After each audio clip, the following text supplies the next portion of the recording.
Bonsoir. Bonsoir, bonsoir à tous et à toutes. Bonsoir Gabriel, bonsoir tout le monde. Comment vas-tu Gabriel? Eh bien, je vais bien, je suis très heureux de te rencontrer à nouveau, toi qui as été à Paris et à Casablanca. Et donc, je suis très très heureux qu'on se retrouve pour ce nouveau Live Talk. Super. Donc aujourd'hui, en fait, ce soir, nous avons décidé de vous parler des stratégies de persona. Et en ce sens, vous dire comment est-ce que vous pourriez aujourd'hui adopter une démarche qui est beaucoup plus centrée client plutôt que marque et produit. Donc, ce live talk est organisé par le club que nous avons, Gabriel et moi, nommé Inbound Marketing ABM. ABM veut dire Account Based Marketing. Ce club a été créé par l'agence Studio Butterfly Casablanca, qui est, comme vous le savez, une agence internationale pionnière dans les stratégies de marque, dans l'inbound marketing à 360 degrés et dans le account-based marketing. Donc, nous sommes présents à Paris et à Casa. Nous sommes engagés à stimuler la croissance des entreprises et des institutions qui le souhaitent en les accompagnant à travers les différentes expertises que nous avons. Donc, soit l'émergence de la différence via la création de stratégies de marque, l'amélioration de l'expérience client à travers la création de solutions digitales ou le développement des parts de marché auprès des grands comptes à travers les stratégies de account-based marketing. Voilà, donc toutes ces stratégies-là permettent d'avoir un retour sur investissement beaucoup plus conséquent et une meilleure profitabilité à long terme. Voilà, la raison d'être de ce club est de pouvoir créer un lien en fait avec nos clients au Maroc et en France aussi. Et son but, c'est d'établir des liens, donc voilà, avec tout le monde, les cadres dirigeants du marketing, des sales et de la communication, sachant qu'aujourd'hui, les silos doivent être cassés dans les entreprises pour qu'elles puissent être performantes sur ces sujets-là. On ne peut plus être performant en travaillant chacun dans son univers. Et donc, on va animer ce club à travers différents live talks que nous allons organiser durant toute l'année sur des sujets qui peuvent vous intéresser. Vous pouvez aussi, de votre côté, nous proposer des sujets que vous voudriez que nous abordions. Alors, je dirais simplement que le nom de ce club Inbound Marketing ABM vient du fait que, si je fais un parallèle avec la pêche, eh bien, si vous pratiquez l'inbound marketing, vous lancez votre filet de pêche dans la mer et vous attrapez autant de poissons que vous le souhaitez.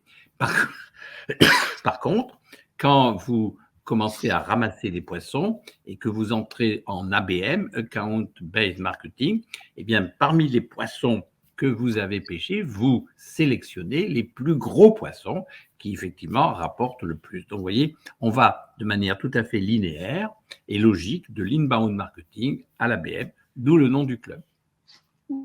Parfait.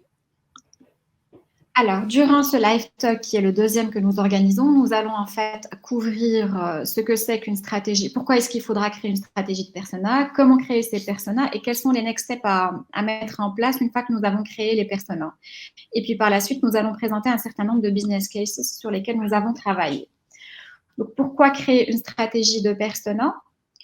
Bon, aujourd'hui, on le sait très bien, le focus client et le mindset les entreprises les plus performantes sont vraiment orientées client. Elles ne sont plus orientées marque et produit, donc comme je le disais tout à l'heure.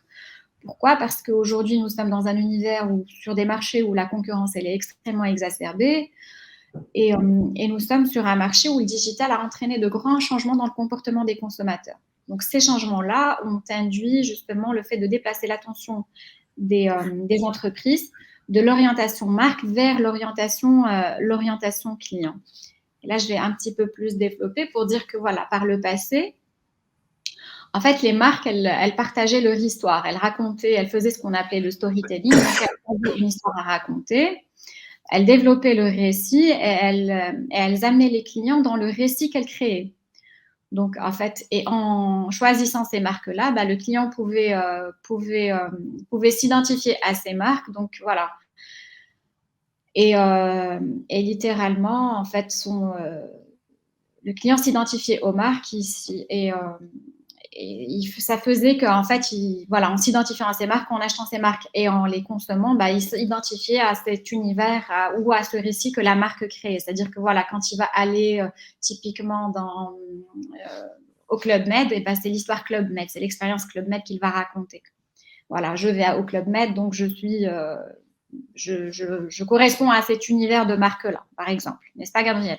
Mais en plus, non seulement c'est vrai que c'était un choix délibéré des marques pour pouvoir augmenter leur notoriété, effectivement, c'est d'inciter les consommateurs, d'inciter tous les influenceurs, d'inciter tous les décideurs à s'identifier à la marque. Et donc, la marque devenait, en fin de compte, le Graal de tous ces consommateurs. Et aujourd'hui, il y a une sorte d'évolution où c'est les marques qui s'identifient aux clients.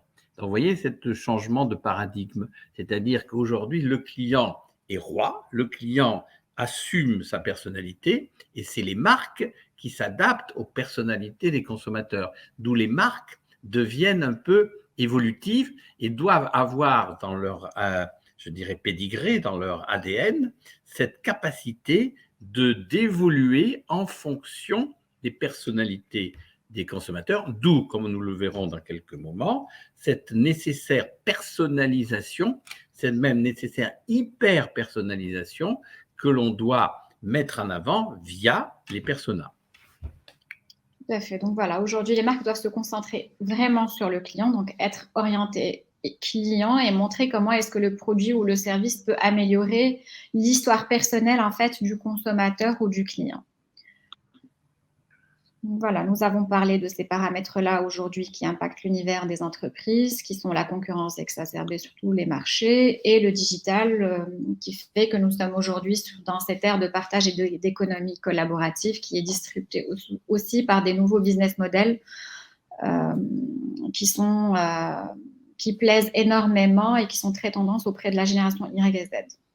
Et alors, à ce propos, effectivement, on est sorti de la démarche, je dirais, unilatérale du sachant vers celui qui apprend, donc un peu une démarche, je dirais, psychologique qui fait qu'il y a quelqu'un qui connaît et quelqu'un qui ne connaît pas. Et donc, ça donne une dimension un peu de soumission même ou d'acceptation du fabricant. Aujourd'hui, du fait qu'il y a Internet, eh bien, le fabricant comme le consommateur, il en sait autant l'un que l'autre, puisqu'il peut s'informer d'une manière tout à fait unilatérale et tout à fait personnelle. Et donc, on n'est plus dans cette démarche unilatérale entre le sachant et celui qui ne sait pas, on est dans le partage de l'information, comme l'a très bien dit Rifkin, c'est l'ère du partage et de l'économie collaborative. Aujourd'hui, nous vous incitons à partager votre savoir et même à créer des nouvelles offres avec vos clients, avec vos fournisseurs, pour créer une véritable communauté. Absolument. Et donc, nous passons effectivement de l'expérience client avant le produit roi. Aujourd'hui, vraiment, l'expérience client doit être au cœur des stratégies des entreprises en fait, qui sont performantes, qui veulent être performantes. Et le client devient, comme l'a dit Gabriel à l'instant, co-acteur de la marque. Donc, il peut envisager, en le connaissant bien, en s'intéressant à lui, à son parcours, à ses points de douleur que nous allons voir par la suite, vous allez pouvoir justement améliorer l'expérience client en apportant des solutions personnalisées, on va dire, ou des produits personnalisés. Et alors, c'est là où vous voyez que l'évolution, on est passé des 4 P, bien connus, Product, Place, Price et Promotion, qui étaient des démarches produits, qui étaient des démarches prestations, à une démarche beaucoup plus solution, beaucoup plus éducationnelle pour faire partager aux clients eh bien, les désirs des uns et des autres. Et cela devient, comme on vient de le dire, une démarche partenariale au lieu que ce soit une démarche unilatérale. Tout à fait. Voilà, donc maintenant, enfin, après avoir vu pourquoi est-ce qu'il faudrait créer ces stratégies de persona, nous allons vous montrer comment créer justement ces personas. On sait qu'une entreprise, elle cible en créant un certain nombre de produits, ou en tout cas en se positionnant sur des secteurs ou des industries en particulier ou des domaines en particulier, elle va s'adresser à des cibles, à différentes cibles. Donc, il y aura différentes verticales, différents segments de consommateurs. Et au sein de ces segments de consommateurs, ou au sein de ces cibles-là, cibles prioritaires et secondaires, on va s'intéresser en fait au persona. Le persona, c'est quoi? C'est le profil de votre client idéal. Donc, Bon, pour donner un petit peu pour conceptualiser ce que c'est que le persona, aujourd'hui, le persona, il faut savoir qu'il joue un rôle très déterminant dans une stratégie de marketing. Il permet à l'entreprise de savoir précisément à qui elle cherche à s'adresser et de quelle manière. Donc, plus on connaît notre consommateur, plus on connaît notre client final, qu'on soit B2B ou B2C, mieux on peut s'adresser à lui. Que ce soit à travers des campagnes de communication ou de marketing digital ou à travers la proposition d'offres qui sont personnalisées, l'offre de produits ou de services personnalisés. Le buyer persona est quoi finalement? C'est une représentation semi-fonctionnelle de votre client idéal qui est basée sur des informations biographiques, donc qui il est, démographiques, des critères psychologiques, des motivations ou encore des objectifs, donc des défis qu'il a à relever. Et ce persona-là joue un rôle déterminant dans la stratégie d'inbound marketing à 360 degrés parce qu'en fait, c'est pour ce persona, c'est pour ce profil de client idéal que vous allez en fait créer toute votre stratégie de contenu. Donc, tout le contenu qui va être diffusé. Alors, pourquoi les personas? Eh bien, comme l'a dit Jian, c'est que c'est vraiment le cœur de la stratégie marketing quand on veut faire une communication centrée client. Et donc, ces personas relèvent d'une analyse fine de leur activité émotionnelle, rationnelle, quotidienne, géographique. Et donc, effectivement, comme vous allez le voir, il convient de vraiment définir les caractères prioritaires de vos personas pour pouvoir agir sur leurs désirs préalablement à leurs besoins. Car, comme nous le disons, effectivement, quand vous faites une stratégie de persona, vous mettez en avant au préalable les désirs de ces personas préalablement à leurs besoins. Et vous touchez là le cœur de leurs souhaits, de leur volonté. Le désir précède le besoin. Et donc, grâce à l'intelligence artificielle, vous pouvez même faire quelque chose qui est tout à fait nouveau aujourd'hui, hyper personnaliser votre communication, car grâce au logiciel, bien de nombreux logiciels d'intelligence artificielle, vous pouvez définir vraiment la personnalité du décideur, de l'acheteur ou du consommateur et créer des contenus de marque, créer de ce qu'on appelle du brand content, vraiment spécifique à chacun des personas. Absolument. Alors, et au fait, pourquoi est-ce qu'il faudrait travailler ces personas? Aujourd'hui, bon, le digital, en fait, permet d'avoir de la data. Il permet de mieux connaître le parcours client. Il permet de mieux, enfin, avec les footprints digitaux, on peut savoir comment est-ce que le client, il fonctionne, qu'est-ce qu'il recherche, qu'est-ce qu'il va voir, comment est-ce qu'il fait ses recherches, pourquoi il choisit X, quel genre de commentaires il laisse. Et donc, quand on fait ça, enfin, quand on décide d'aller vers ce travail de persona, ça permet déjà aussi d'un point de vue budget marketing qui est géré par les directeurs marketing ou de communication, ça permet d'avoir un retour beaucoup plus important parce qu'on va prioriser les efforts marketing et ça va aider l'entreprise à se développer.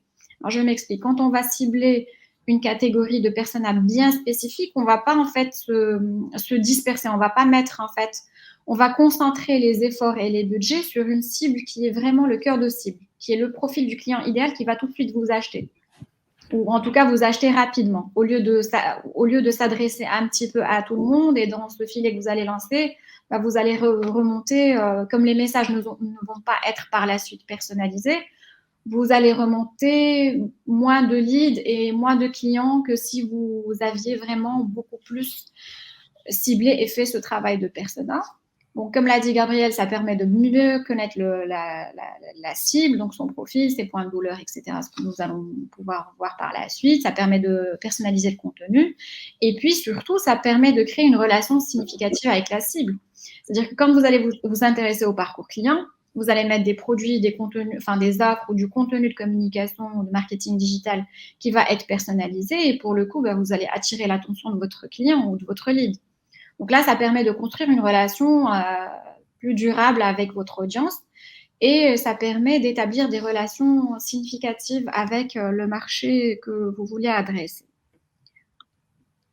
Alors, vous voyez que ce qui est important, c'est écrit ici. Avec Gian, on a mis une phrase très jolie, poétique d'Arthur Rimbaud. Je est un autre, puisque l'important, ce n'est pas vous, c'est l'autre. c'est votre client qu'il faut très bien connaître. Alors, quand vous aurez à établir une fiche d'un prospect, nous vous suggérons de travailler sur ces 5 items. Donc, vous voyez, comme vous le voyez, c'est ses douleurs, ses envies, ses chantiers, son parcours digital. Donc, ça détermine le persona. Je vais essayer de le mettre un peu plus grand parce que je ne le vois pas bien. Et donc, vous voyez que ici, quand vous avez déterminé ces 5 critères, vous avez défini votre persona. Alors, une fois que nous avons fait, et on va vous montrer par la suite comment est-ce qu'on fait ces fiches persona. En fait, on aura quelques exemples à vous montrer. Donc, une fois qu'on va mettre en place, en fait, on va identifier sur les segments, sur les verticales que l'entreprise adresse, le profil des clients idéaux qui vont être vos personas. Bon, après, il y a différentes manières de le faire. Soit on va faire du design thinking, soit on va faire des entretiens avec les clients, soit on va faire du focus group, soit on va questionner. Enfin, il y a différentes méthodes qui vont nous permettre, en fait, d'enrichir le mapping qu'a montré Gabriel, qu'a présenté Gabriel maintenant. Et en fait, une fois que ce travail-là est fait, c'est par la suite, en fait, la deuxième étape qui va arriver par la suite, c'est la création de la stratégie de contenu. C'est quel contenu je vais mettre pour quel type de persona. Voilà. Et ça sera l'objet de notre prochain live qui aura lieu le mardi prochain à 19h. Donc là, nous arrivons à un certain nombre de cas sur lesquels nous avons travaillé, sur lesquels nous avons élaboré les personas pour mieux justement rentabiliser les budgets de marketing. Là, il s'agit d'une start-up marocaine qui est très innovante, qui s'appelle Blink Pharma et qui a pour en fait ambition de digitaliser l'industrie pharmaceutique. Et donc, elle s'adresse en fait aux différentes. En fait, ces verticaux, si vous voulez, c'est trois types d'intervenants dans le milieu, dans l'industrie pharma. Ça va être les grossistes, ça va être les pharmacies et puis évidemment les médecins. Voilà. Là, quand on regarde par exemple les personas qui vont être les pharmacies, il y aura, comme on parle d'une application, en fait, la solution est une application. Il y aura les early birds et il y aura en fait le contre-persona, celui qu'on ne va pas vraiment targeter au début, ça va être en fait ce qu'on va appeler l'endormi. Et là, on a mis des animaux pour un peu imager les personas et contre-persona. Et donc, voilà, les early birds, ça va être les pharmaciens, par exemple, ou les pharmaciennes qui vont être déjà digital natifs, qui vont être très à l'aise avec les outils digitaux, très à l'aise avec les applications, etc. Et ça ne va pas être le pharmacien qui n'est jamais dans sa pharmacie, le pharmacien qui n'est peut-être, qui est peu dans la pharmacie, on va dire, pour ne pas dire des choses qui ne sont pas OK. Et ça ne va pas être le pharmacien justement qui travaille toujours en mode papier, stylo, etc., ordinateur, logiciel. Voilà. Et donc là, quand on va travailler le persona, voilà, on va définir en fait son profil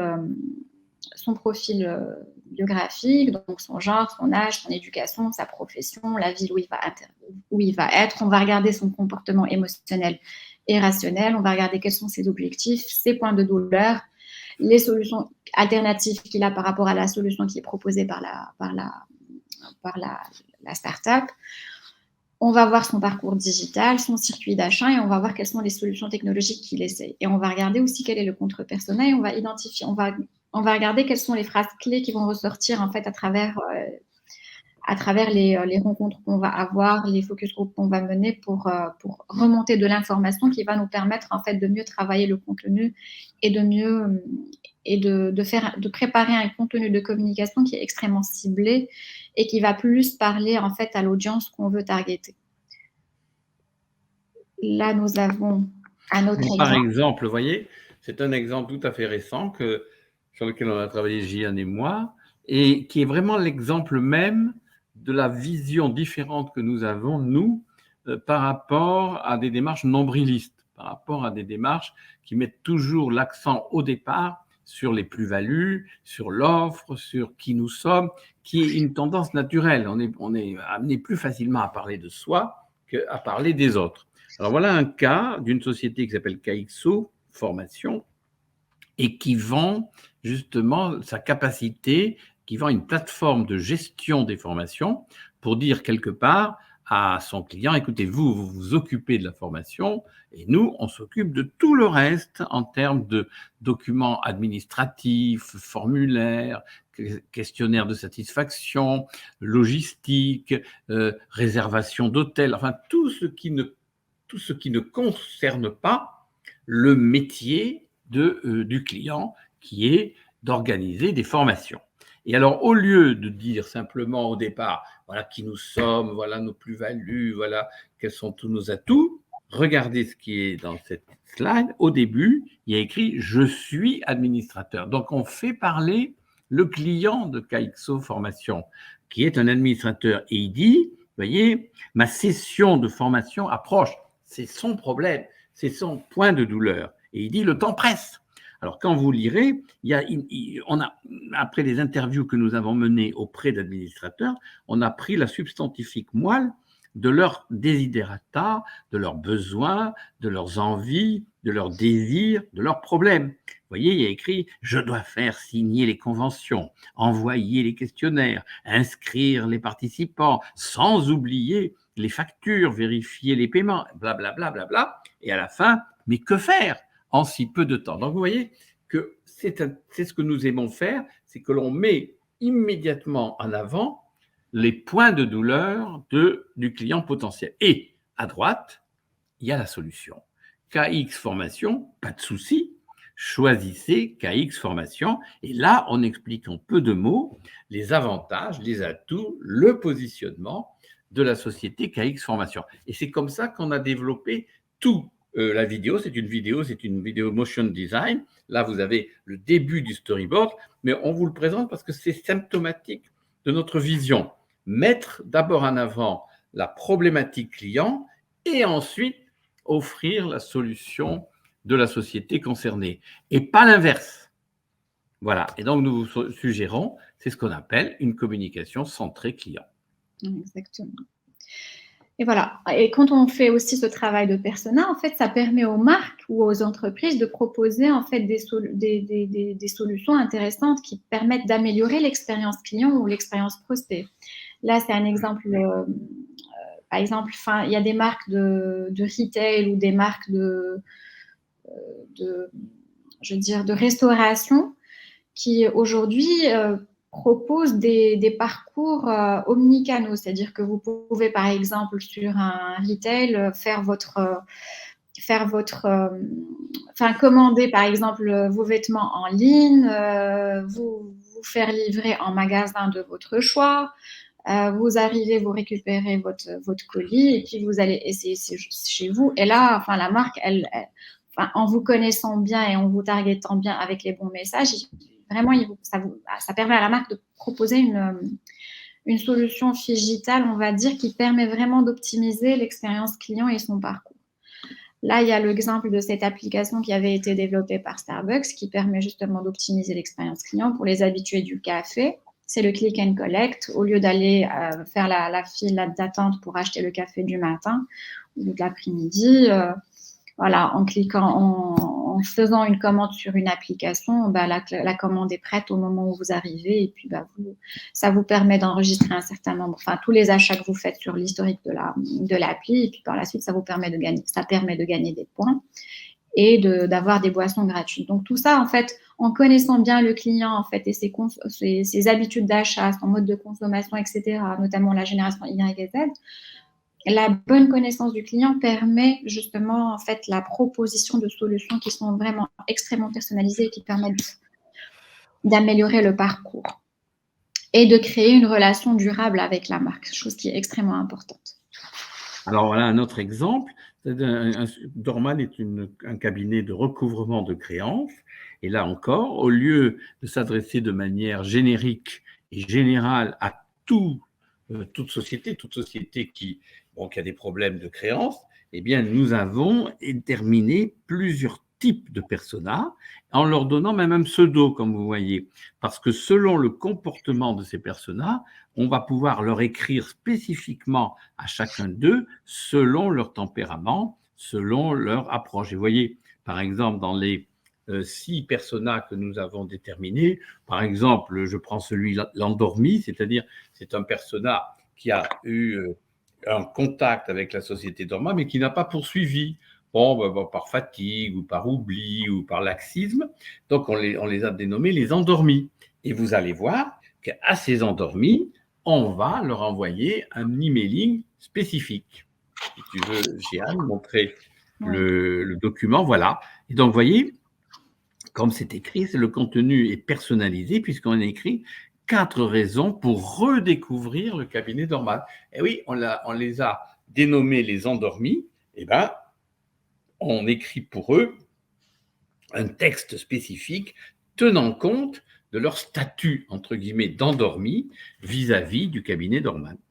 Alors, on a fait ça pour chacun des 6 autres types de personas en adaptant le discours à leur statut vis-à-vis du cabinet Dorman. Tout à fait. Donc voilà, c'est le contenu qui est suggéré en fonction du persona et qui est extrêmement personnalisé. Et le retour, en fait, Gabriel, qu'il y a eu de cette campagne a été extrêmement positif. Ah oui, non seulement très positif, c'est-à-dire que d'une part, vous voyez, il y a eu un appât. Et donc, c'est toujours intéressant quand vous faites une démarche récurrente de emailing de mettre un appât. Et l'appât là, c'était un livre blanc que vous voyez apparaître ici dans le emailing. Et les gens ont d'abord demandé le livre blanc, mais pour demander le livre blanc, il fallait évidemment remplir un formulaire. Et de ce formulaire, eh bien, la société Dorman a pu sélectivement choisir les personas qui les intéressaient pour pouvoir entrer en relation avec eux. Tout à fait. Voilà, donc ce sont un certain. Voilà, nous vous avons présenté en fait un certain nombre de cas. Nous n'avons pas voulu en faire beaucoup trop. Je pense que 4, c'était déjà assez, je pense, pour ne pas non plus trop vous embrouiller. Et on termine avec cette citation que voilà, rien n'est permanent sauf le changement. Dans l'univers du marketing, tout change très rapidement. Aujourd'hui, on doit tester, on est beaucoup dans le test and learn. Et il faut se renseigner régulièrement, il faut s'updater régulièrement, et il faut travailler il faut adopter, je veux dire, des méthodes qui sont innovantes et qui permettent de mieux gérer les budgets et d'être beaucoup plus efficace sur les résultats des campagnes que vous menez. En fait, voilà, c'est dans ce sens que nous vous avons proposé le thème de ce soir. Gabriel, tu voudrais rajouter quelque chose? Simplement de dire que avec Jeanne, comme vous le voyez, eh bien, profiter de nos 2 expertises et de l'expertise de notre équipe qui apporte à la fois l'émotion marocaine, l'expertise française et vice-versa aussi. Ça peut être l'émotion française et l'expertise marocaine pour avoir une communication, je pense, différente, très bien analysée selon les critères, bien sûr, du marketing et les critères d'analyse des personas. Tout à fait. Et donc voilà, pour terminer, vous le savez ou pas, enfin nous travaillons avec une démarche de co-création, de coproduction et de copilotage. C'est-à-dire que voilà, avant d'accompagner nos clients, on va aller un peu auditer, benchmarker ce qui se fait. On va co-créer la stratégie avec les équipes, qui est justement une appropriation par les équipes de la strat qui va être menée, et pour que par la suite, en fait, le déploiement des actions se fasse soit en interne, soit avec notre agence, soit avec d'autres agences. Si c'est le cas des grandes entreprises. Et puis par la suite, on peut vous accompagner sur le copilotage de la performance et puis sur le conseil et en vue d'améliorer les actions et de rentabiliser et d'avoir des campagnes de communication, en tout cas, ou de lancement de produits ou de services ou d'innovation beaucoup plus efficaces. Voilà, donc Ben voilà la célèbre citation marocaine que nous avons adoptée chez Studio Butterfly à Paris, chez Studio Butterfly Casablanca, et qui nous invite et nous incite à souhaiter que nous puissions applaudir ensemble à votre succès. Voilà, et c'est pour cela que nous faisons aussi l'ensemble de ces lives-là que nous faisons, hein, ça fait un moment déjà.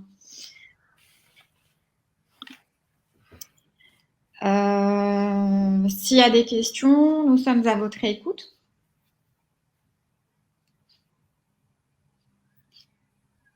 On va voir s'il y a des questions qui montent. Gabriel, tu voudrais peut-être rajouter quelque chose d'autre sur les personas, sur le rôle? Simplement de dire que, comme vous le sentez, les personas, c'est vraiment le cœur aujourd'hui d'une communication réussie. Et ça va au-delà d'un exercice de style. Nous avons, avec Jeanne, élaboré des sites, par exemple, des sites et des blogs. Et alors, là encore, mais je vais me répéter, il y avait un grand homme politique français qui disait, dans la vie, où on se répète, où on change de parti. Et bien là, je vais me répéter parce que, par exemple, vous avez affaire à un site. Alors, vous avez le choix, quand vous faites un site, de dire encore mes plus-values, qui nous sommes, mes points forts, notre offre. Donc, de ramener, au fond, le message à ce que vous êtes. Ce n'est pas notre vision. Ce que vous devez, à notre sens, faire, c'est ramener tout le discours aux désirs, aux attentes et aux points de douleur du client. Donc, c'est lui qui doit s'exprimer en premier. Et je vous donne un exemple récent que nous avons fait pour une société qui était une plateforme qui devait mettre en relation des collaborateurs de sociétés de restauration rapide et les managers de ces sociétés de restauration rapide, avec comme problème qu'il y a en France, mais je pense qu'il doit aussi y avoir au Maroc, c'est le problème de l'absentéisme. C'est-à-dire que le matin, le manager ouvre son restaurant de restauration comme rapide, comme Subway, comme McDo, comme d'autres types de restaurants, et il s'aperçoit que le cuisinier n'est pas là, que la serveuse n'est pas là, que la comptable n'est pas là, parce que bon, bah, comme c'est pas par moment des métiers très excitants, mais ils ne se sont pas levés. Que faire? Alors avant, c'était affreux parce que le manager, comme j'en ai rencontré, travaillait 18 heures par jour pour remplacer tel ou tel. Et aujourd'hui, grâce à cette plateforme, il s'inscrit sur la plateforme, le collaborateur s'inscrit, qui a envie de travailler davantage, s'inscrit sur la plateforme, il se rend compte sur la plateforme et immédiatement, mais dans la demi-heure qui vient, eh bien, le manager trouve le collaborateur qu'il désire. Alors, on aurait pu effectivement faire comme beaucoup de sociétés, dire, cette société s'appelle Laponie, vous pouvez aller la voir sur Laponie avec un i, hein, c'est pas le pays. Eh bien, évidemment, vous auriez pu téléphoner à des amis, machin, pour remplacer. Là, effectivement, vous trouvez immédiatement votre collaborateur.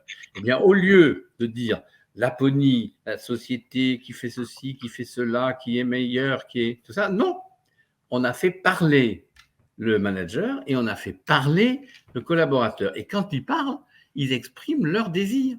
Eh bien, le collaborateur a dit, moi, ce qui m'intéresse, c'est de gagner de l'argent. Solution, Laponie. Et le manager a dit, moi, ce dont je rêve, c'est enfin de faire mon boulot. Voilà, et on a écrit ça, parce qu'il ne veut plus remplacer tel ou tel. Et la solution, c'est Laponie. Donc, vous voyez que la démarche des personas devient incontournable pour faire une communication pertinente et surtout impactante. Exactement. Et puis qui permettent de ramener des leads des clients rapidement. Parce que dans le cas de Laponie, le retour sur investissement de la campagne a été très bon. Sur la création de l'écosystème digital, sur le lancement de la première action, enfin, c'était une start-up qui démarrait. Et donc, tout à fait. Et qui a eu des résultats, mais fulgurants, qui est devenue, enfin en France, qui est devenue une licorne, tellement elle a gagné d'argent en 1 an. Par contre, alors pour les petites entreprises, moi, le conseil que je pourrais donner, c'est que lorsque vous avez un petit budget marketing ou communication, enfin ça on le sait pour les petites et moyennes entreprises, il faudrait, si vous voulez faire ce travail seul, quand vous avez différents segments de clients, ne choisissez que 3 ou 4 personas sur lesquels vous pouvez vous concentrer. Sinon, vous allez vous disperser et même vos moyens vont être dispersés. Et donc, le retour sur investissement des campagnes ne sera pas forcément très bon. Voilà, donc ça, c'était juste un petit conseil pour les personnes qui nous écoutent. Nargis, ça a été avec un plaisir, ça a été vraiment un plaisir de partager avec vous ce contenu. Et merci pour votre petit message. Merci beaucoup, merci pour votre écoute et à très bientôt, j'espère. Ok. Bon. Écoute, il me semble que nous avons fait le tour et donc on vous donnera rendez-vous la semaine prochaine Rendez-vous à la même heure, 19h, mardi 7 février, pour un autre live sur la stratégie de contenu.